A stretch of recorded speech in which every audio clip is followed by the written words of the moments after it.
Hello. Welcome to my YouTube channel. मैं हूं जानवी श्रीवास्तव और आज हम पढ़ने जा रहे हैं एसिड बेसिस एंड सॉल्ट्स के बारे में। तो चलिए देखते हैं acid basis and salts chemistry का सेकंड चैप्टर।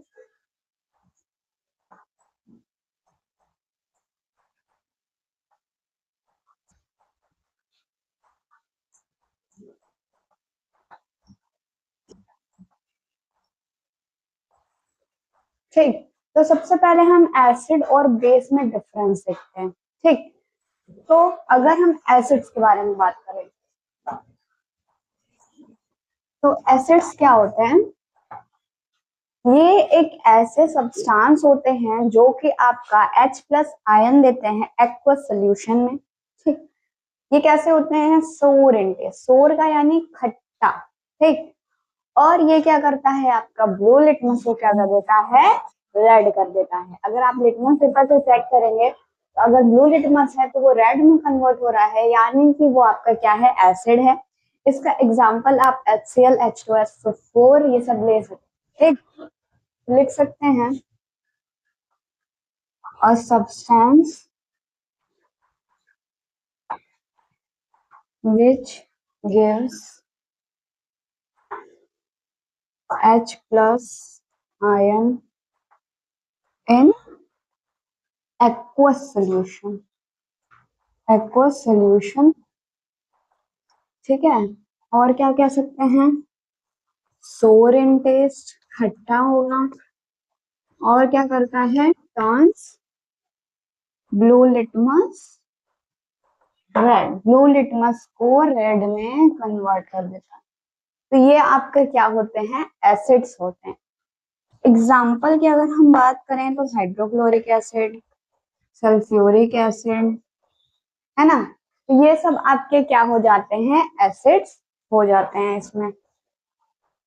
ठीक, एक्सेट्रा। तो ये आपका एसिड था। चलिए फटाफट नोट डाउन करिए, फिर बेस देखते हैं।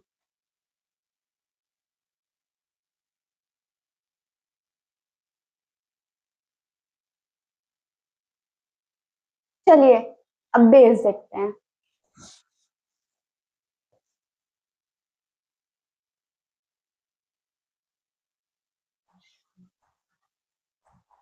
बेस की अगर हम बात करें तो ये एक ऐसे सब्सटेंसेस होते हैं जो आपका OH आयन इंक्रीज करता है एक्वस सोल्यूशन में।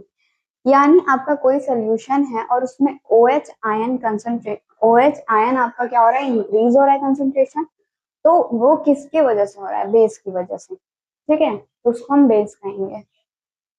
सब्सटेंस which increases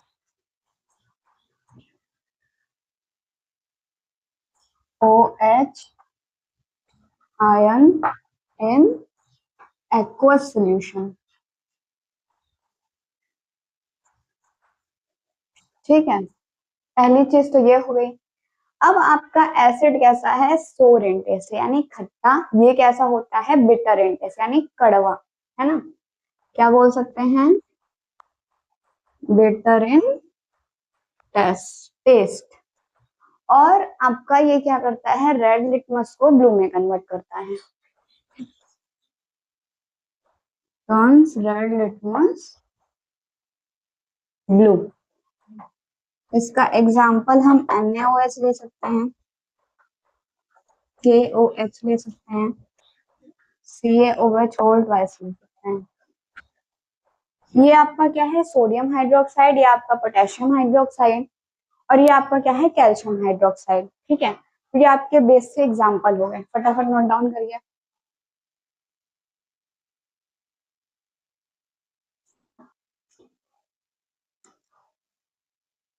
चलिए अब आगे बढ़ते हैं, पढ़ते हैं इंडिकेटर्स के बारे में। इंडिकेटर्स क्या होते हैं आपके? बेसिकली वो आपको बताते हैं कि जो आपका सब्सटेंस आपने दिया, चेक कर रहे हैं वो एसिड है या फिर बेस है। चलिए पढ़ते हैं इंडिकेटर्स के बारे में।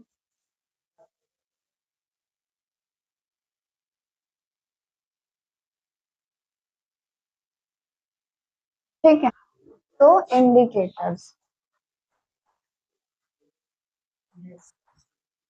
ये आपका इंडिकेटर्स क्या क्या कह सकते हैं हम? Base, acid.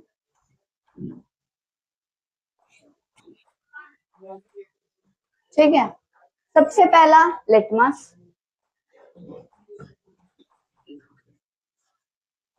इंडिकेटर हो गया। दूसरा आपका टर्मरिक हो गया, यानी कि हल्दी, टर्मरिक। तीसरा हम फिनोप्थलीन ले लेते हैं, फिनोप्थलीन। और लास्ट आपका मिथाइल ऑरेंज।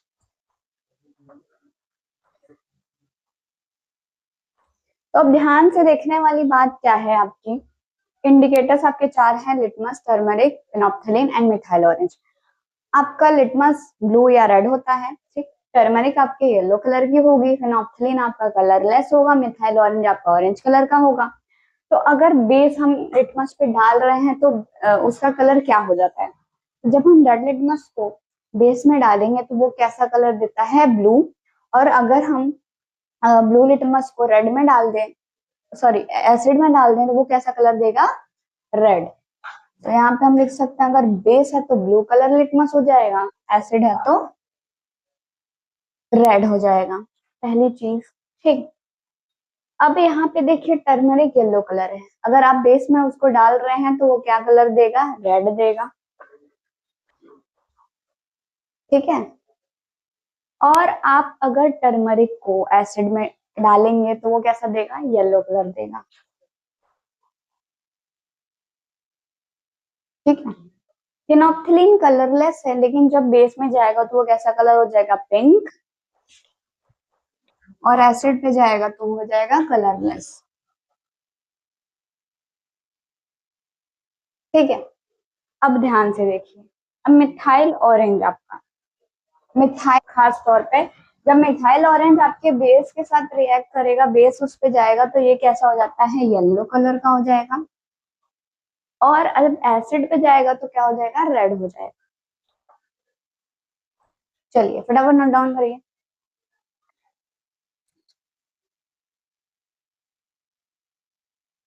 चलिए आगे बढ़ते हैं ऑल्फैक्टरी इंडिकेटर्स के बारे में।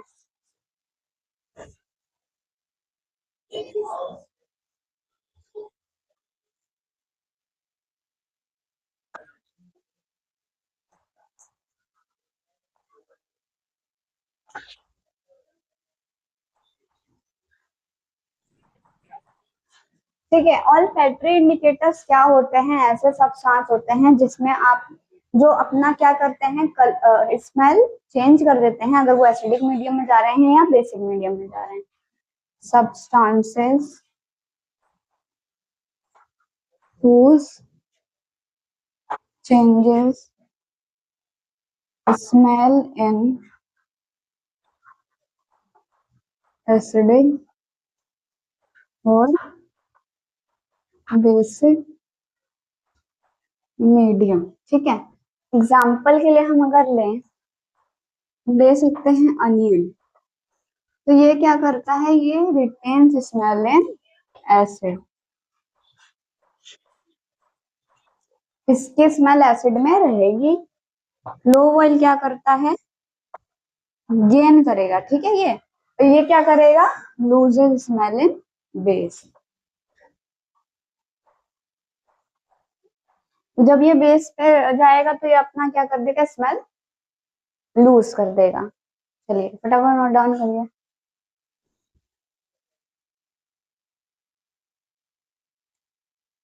चलिए फटाफट ये चैप्टर हमें ओवर करना है, तो जल्दी जल्दी करते हैं। तो ये हो गया, अब इसके बाद देखते हैं एसिड इन वाटर। एसिड में वाटर डालेंगे तो क्या है ना।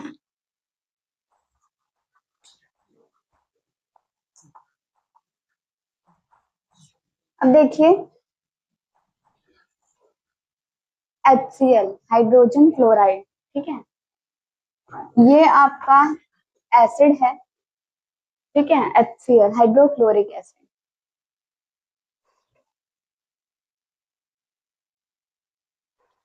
HCl आपका क्या है, हाइड्रोक्लोरिक एसिड। वाटर में अगर है तो क्या करेगा, H प्लस आयन। एसिड हमेशा क्या देता है, H प्लस आयन देता है। तो ये आपका देगा H plus ion plus Cl minus ion. अगर हम H2SO4 की बात करते हैं और वाटर है इसमें, ठीक है, तो 2H है तो हम यहाँ पे लिख सकते हैं 2H प्लस, है ना, और ये क्या है SO4 2 माइनस, ये आपका एसिड एंड वाटर है।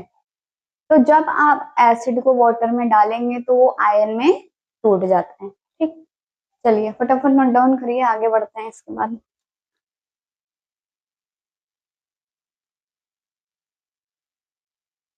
चलिए अब देखते हैं preparation of HCl gas. HCl gas कैसे हम बनाएंगे।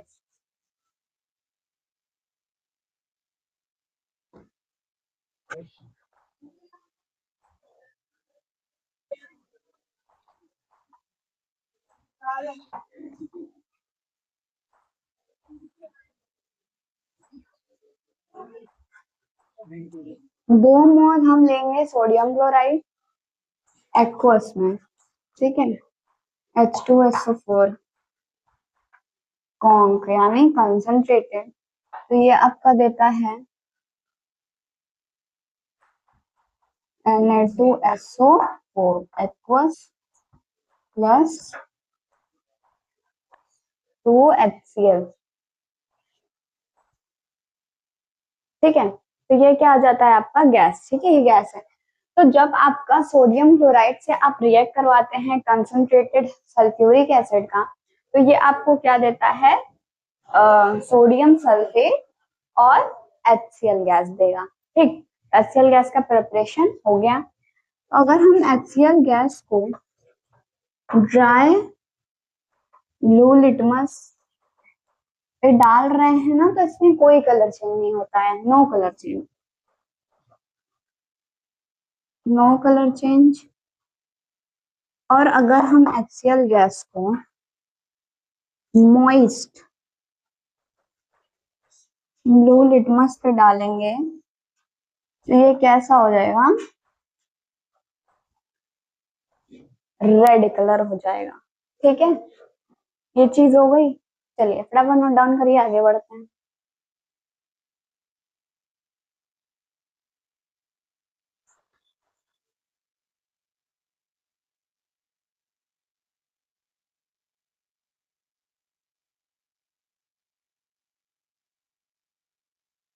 चलिए अब हम देखते हैं बेस इन वाटर। अब जब बेस में वाटर डालेंगे तो क्या होगा,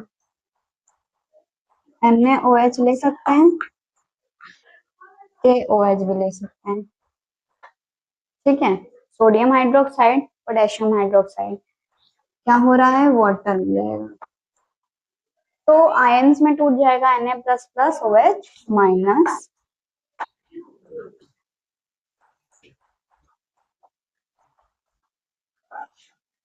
ये हो जाएगा K प्लस प्लस OH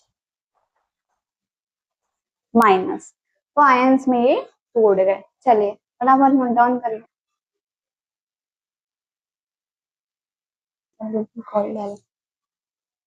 चलिए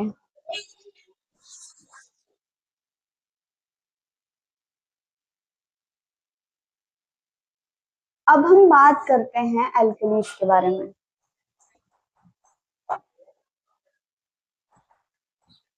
एल्कलीज क्या होते हैं, कुछ बेस होते हैं जो वाटर सोल्यूबल होते हैं, उन्हीं को हम एल्कलीज कहते हैं। सम bases which are water soluble called alkalis, ठीक है। एग्जाम्पल के लिए हम दे सकते हैं, ये क्या है, वेरी सोल्यूबल, ये घुल जाते हैं, पर ये कैसे होते हैं, पार्शली सोल्यूबल होते हैं, अच्छे से घुलते नहीं है।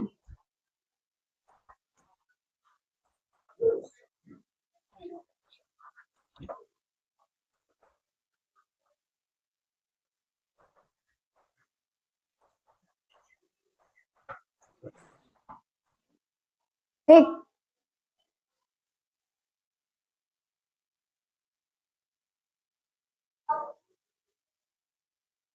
ठीक है, तो ये क्या है, पार्शियली सॉल्युबल है, ये पूरी तरीके से घुल नहीं पाते हैं। और ये क्या है, बेस है पर एल्कली नहीं है, जिंक हाइड्रोक्साइड। ठीक, तो मतलब हर सारे एल्कली बेस होते हैं पर हर बेस एल्कली नहीं होता है। चलिए फटाफट नोट डाउन करिए।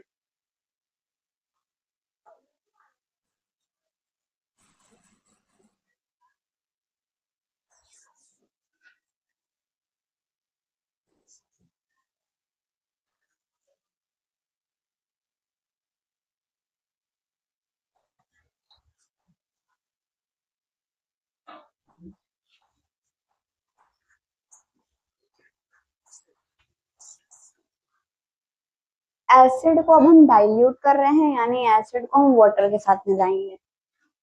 पहला point, acid plus water highly exothermic होता है।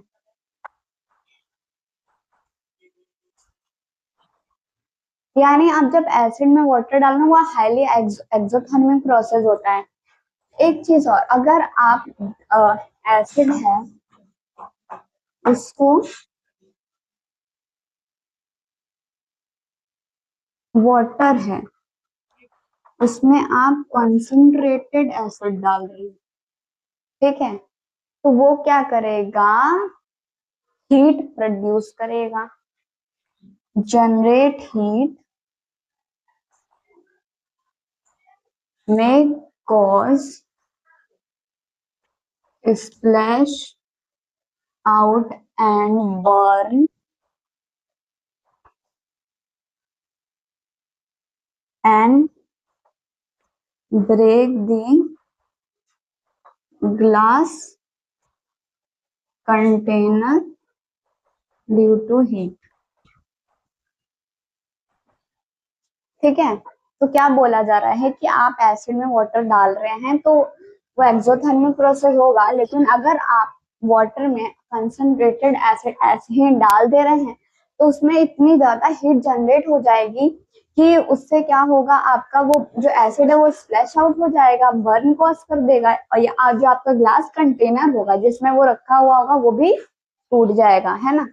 तो आपको जब भी आप एसिड में वाटर मिक्स करते हैं तो उसको थोड़ा थोड़ा से, आपने एसिड लिया, मान लीजिए कोई भी एसिड लिया, उसमें आप वाटर डाल रहे हैं, तो आप उसको थोड़ा थोड़ा ड्रॉप वाइज वाटर डालेंगे और उसको स्टर करेंगे, हिलाते रहेंगे डालते वक्त, ठीक है। ड्रॉप बाय ड्रॉप आप एसिड डालिए, उसको हिलाते रहिए, एसिड डालिए, तो इससे क्या होगा, वो स्प्लैश आउट नहीं होगा, आपका बर्न कॉज नहीं करेगा, ठीक है। तो ये सेफेस्ट वे होगा। चलिए फटाफट नोट डाउन करिए, इसके बाद हम आगे बढ़ते हैं।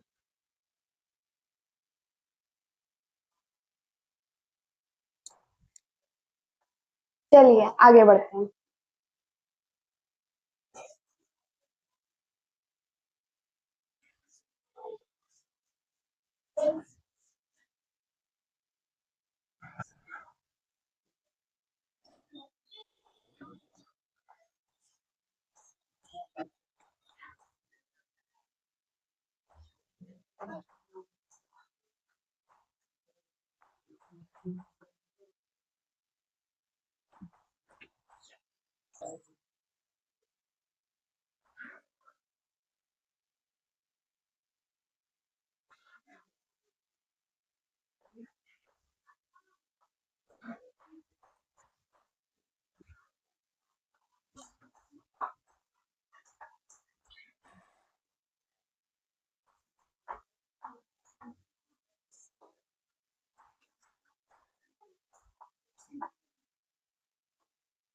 ठीक है,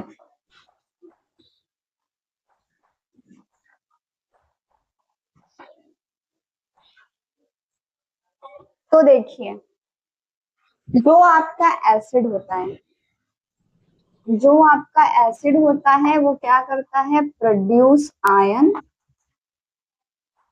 हेंस कंडक्ट इलेक्ट्रिसिटी।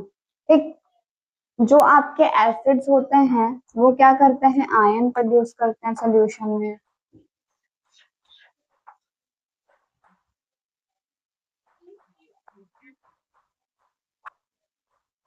ठीक है। जो एसिड्स होते हैं आपके सोल्यूशन में आयंस प्रोड्यूस करते हैं, जिसकी वजह से वो क्या होगा, आयन प्रोड्यूस हुआ तो इलेक्ट्रिसिटी होगी, यानी वो इलेक्ट्रिसिटी कंडक्ट कर रहा है आपका एसिड। तो और आपके जो एल्कलीज होते हैं NaOH, KOH, तो ये भी क्या करते हैं, कंडक्ट इलेक्ट्रिसिटी, इलेक्ट्रिसिटी, है ना। तो आपके एल्कलीज भी इलेक्ट्रिसिटी कंडक्ट कर रहे हैं, आयन प्रोड्यूस हो रहा है ना। लेकिन आपका एक चीज है, glucose and alcohol does not conduct electricity. अब देखने वाली बात है, ठीक, ध्यान से सुनिए। बात हो रही थी एसिड और एल्कली के बारे में कि क्या वो इलेक्ट्रिसिटी प्रोड्यूस कर रहे हैं या नहीं। हमने यहाँ पे एक सर्किट जैसा बनाया है, ये आपका आयरन नेल है, यहाँ पे आपका HCl है डाइल्यूट, है ना, और आपकी इलेक्ट्रिसिटी हो रही है। तो देखिए ये पॉजिटिव, ये नेगेटिव, ठीक है, यहाँ से इलेक्ट्रिसिटी आती है, ये आपका बल्ब है, ठीक है। तो अब इस सोल्यूशन में, ठीक है, जो आपका ये सोल्यूशन है ये एसिड है, तो ये आयन प्रोड्यूस करेगा, है ना, H+ और Cl- आयन प्रोड्यूस कर रहा है, तो यानी कि इलेक्ट्रिसिटी कंडक्ट करेगा, ठीक। और देखिए H2SO4 भी है, बताया था आपको, है ना, NaOH भी Na++OH- कर रहा है, K+OH- कर रहा है, यानी एसिड और एल्कली आपके दोनों आयन प्रोड्यूस कर रहे हैं, जिसकी वजह से ये आपका क्या करते हैं, इलेक्ट्रिसिटी कंडक्ट करते हैं, ठीक, बिजली देते हैं, ठीक। अब देखिए ग्लूकोज और अल्कोहल ये आयन नहीं बना पाते हैं, ठीक है, ये आयन नहीं बना रहे हैं, जिसकी वजह से इलेक्ट्रिसिटी कंडक्ट नहीं कर पाते हैं, तो ये आपको पॉइंट याद रखना होगा। चलिए फटाफट नोट डाउन करिए, फिर आगे बढ़ते हैं।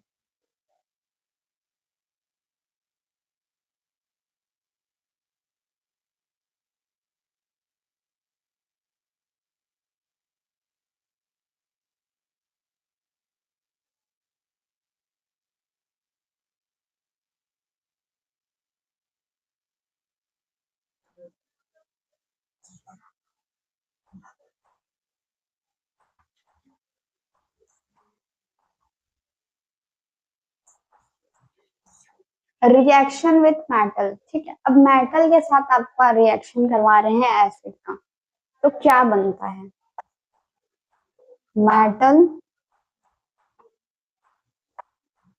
एसिड। जब भी आप मेटल का एसिड के साथ रिएक्शन कराएंगे, आपका सॉल्ट और हाइड्रोजन गैस बनेगा, ठीक, सॉल्ट बनेगा और आपका हाइड्रोजन गैस रिलीज होगा, ठीक। तो हम ले सकते हैं जिंक, इसमें हम ले सकते हैं H2SO4, तो क्या बन जाता है, zinc sulphate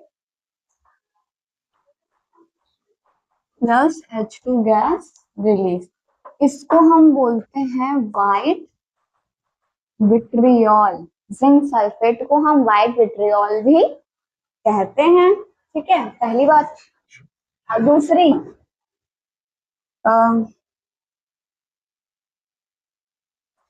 bubble appear, appear gases release, ठीक है।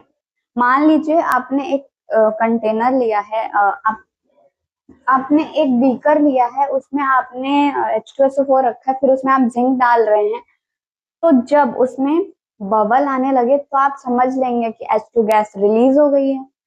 और क्या करती है जो H2 गैस होती है, ग्लोइंग कैंडल को, ग्लोइंग कैंडल एक्सटिंग्विशेस, जलती हुई कैंडल या कोई भी चीज जो जल रही हो उसको बुझा सकती है H2 गैस आपकी, तो ये पॉइंट है पूरा। चलिए फटाफट नोट डाउन करिए।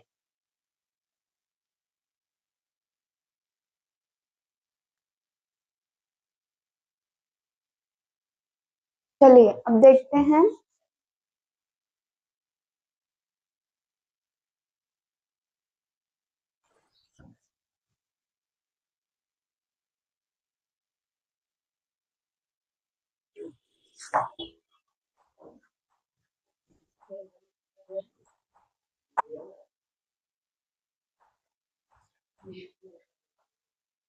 ठीक है, बेस के साथ मेटल का रिएक्शन देखते हैं अब हम।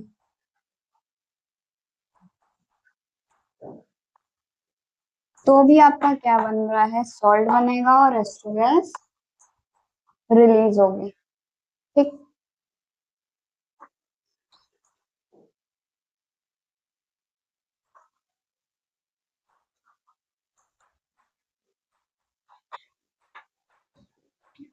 अब देखिए H2 गैस रिलीज हो गई है, तो आपका क्या बन जाएगा,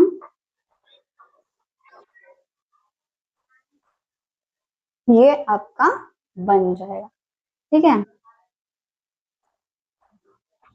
reaction does not perform with all metals. एक चीज और, हर मेटल के साथ भी ये रिएक्शन पॉसिबल नहीं हो पाएगी। तो आज के लिए बस इतना ही। नेक्स्ट वीडियो में हम इस चैप्टर को ओवर कर देंगे। तो तब तक के लिए चैनल को लाइक, शेयर और सब्सक्राइब करना ना भूलें और कमेंट करके जरूर बताएं कि आपको वीडियो कैसी लगी। नेक्स्ट वीडियो में हम ये चैप्टर फिनिश कर देंगे। चलिए मिलते हैं आपसे नेक्स्ट वीडियो में।